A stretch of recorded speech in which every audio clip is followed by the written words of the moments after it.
Үйе бүлігі айынеттарға кәтәйілек болбуд бүлі әбәне ағар федеральны солталақ сол 4 тоннаға дер ойықта масыналарға ағылынна сейлі бейге ұлыста корреспондемеді Василина Федотова. Вилю автодор хаджақтамы тепетнесте ақтырылды 2 темір көлікөміліғ бригадеті қарастаран уғыдан мұғы қалыңатыр білетін түміктен өргінен ағар федеральны солталақ солға анал белелер тұрдылар. Муш бутон қалыңатыр бұтер біле погода бұт мәйдәті қаламы тылас батырды қойып қадылы. Оны уыстыры бұтер отайды оңмады. Таны беләме деді комағайын құтататы бұт қаяты бұт. Бүгінгі тұрғынан мұз қалыңа ортотынан 32 сантиметрге тәңнесті. Онан анал қамығы бағарытынан үріс сола 4 тоннаға дер ұйықтағымасыны сырытығар көңілленне. Бұлырыңғы тағар қола тоққа шөй үлі барды дейінігін. Бұлырың боланы қар түйен, онына ари үлі тоқ болан. Әддері бұпықынан баран, манна бұлырың 2 тоқтаға дебет, масыны жүз біді. Тоннаштырын тұппадақтар бірін 4 тонналар еді бұд.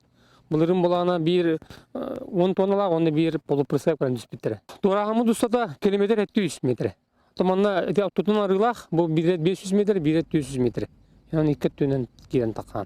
Иылы сытар нәхилектері ұлыстыры бәбәлерін кітасетімнер бүлебенен ағар қорық тымырарылына. Анын никетенік салақ бұғымайғы тақсыбатын тұғығар, аян жаны бұ 4 тоннаға дері көңілемді дебілет тұтығалары бұл күтчілақ.